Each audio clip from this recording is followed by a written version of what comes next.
was very popular. Cotton is another interesting story.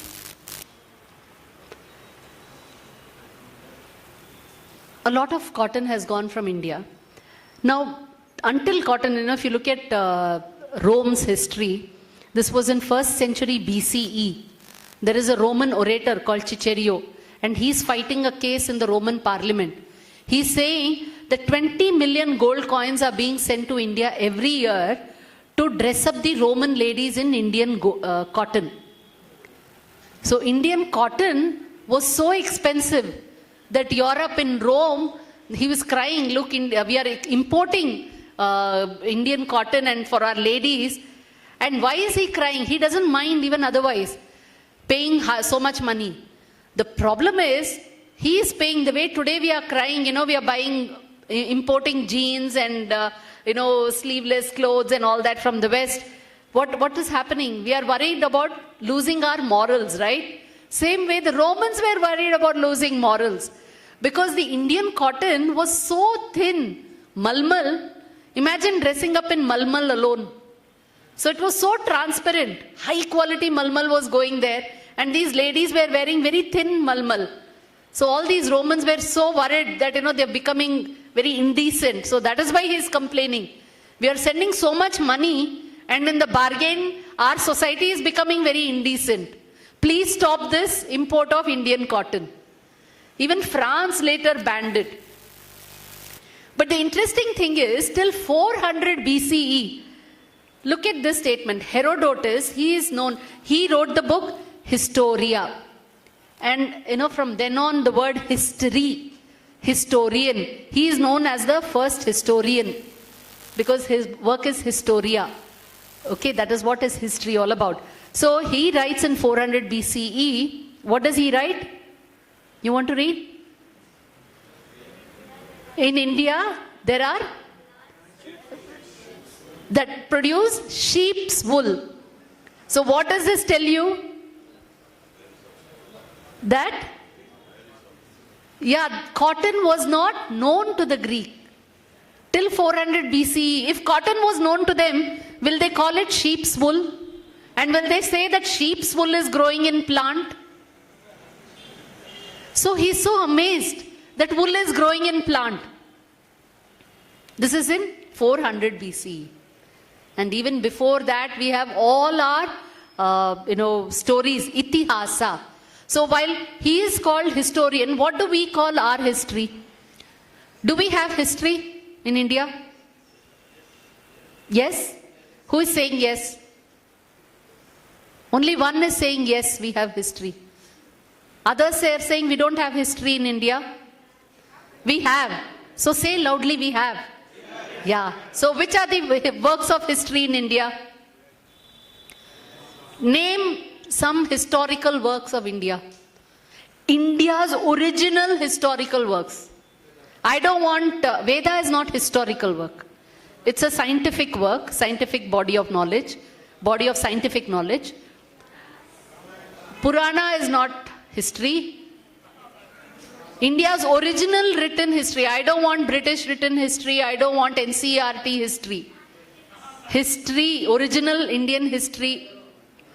Ramayana, Mahabharata, anything else? Upanishad are not history. Why do you call Ramayana and Mahabharata history? Written, okay. Written as what? Yes, what do you call them? They are not kavya. Tulsidas and all the others are kavya. But Valmiki's Ramayana and Vedavyasas, Krishna Dvaipayan's Mahabharata, originally it was called Jaya, they are not kavya. What do you call them? Itihasa. Correct? Itihasa. What does it mean? Itihasa. It thus happened. And why is only Valmiki's Ramayana and Vedavyasa's Mahabharata Itihasa?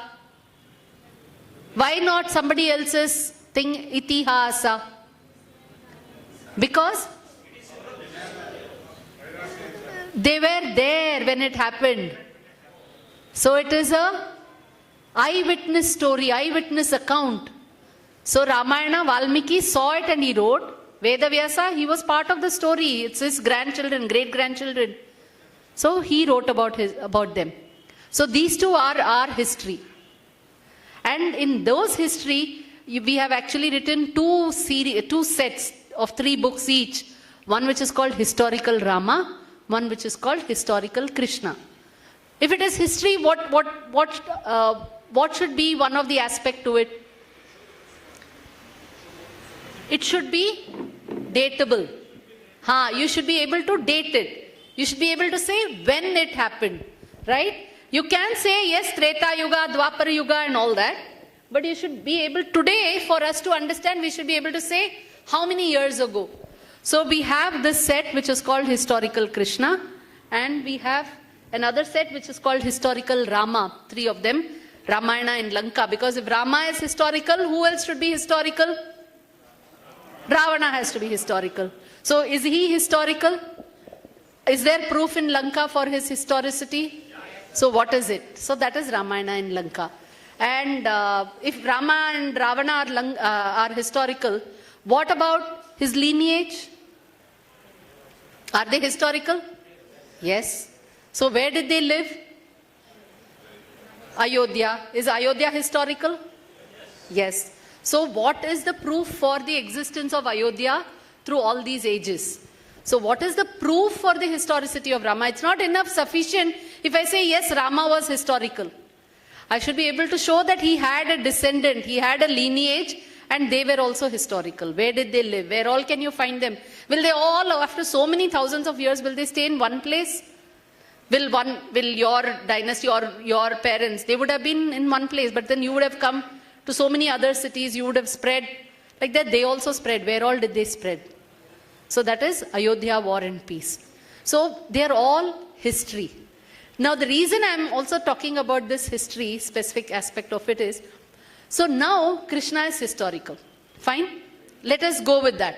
Okay, you can read the book later and then you can become convinced whether he is historical or a myth. But assume for now he is historical. So Dwaraka was historical. Correct? Because if you see Dwaraka, it was a place more for trade. You will find that in detail over there. Dwaraka, Dwara. That means gateway. Gateway to what? Trade. For whom? Western world. So for the Western world, Dwaraka was a gateway to India. And for India, it was a gateway to the seas and the Western world. That is why that place was called Dwaraka. That is why Krishna, when you say that he was very smart and shrewd and he was a great statesman and so many attributes to Krishna, it's because he could understand. This was, I'll tell you the period, this was 5,100 years ago. 3,100 BCE, around that period. So then itself there was so much of trade happening. And which is why when he left Mathura, he came all the way near the sea coast and then set up his city at Dwaraka. It is unfortunate that there had to be a tsunami like it happened now and then Dwaraka went under the sea and so on. But that's a different story. So that was history. That is India's history. Dwaraka is historical. It's geographical, historical. So what happened when Dwaraka got submerged? So this is city, there were lots of things, there were a lot of people, right? And before he passes away, what does Krishna tell his people? He says, he warns them, there is going to be some tragedy, please go south. He tells them to go in all directions, specifically he says go south. So what happened? A lot of people, they migrated from Dwaraka. Now as they came, they brought something very precious, which is there in Karnataka. Can anybody tell me what it is? Sorry? I didn't get that, sorry. Something very, very precious.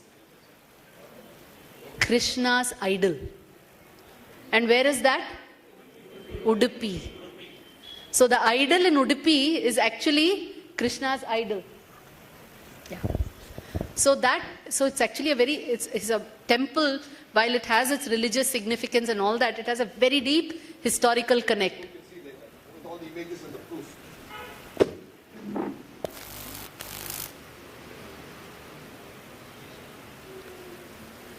So that is about cotton which went from India. I'll just show you about sugar. You want indigo? Yeah, okay. Fine. What do you get? Huh? Since we have a Sikh Sardarji in our midst, I'd like to say something of very important point here.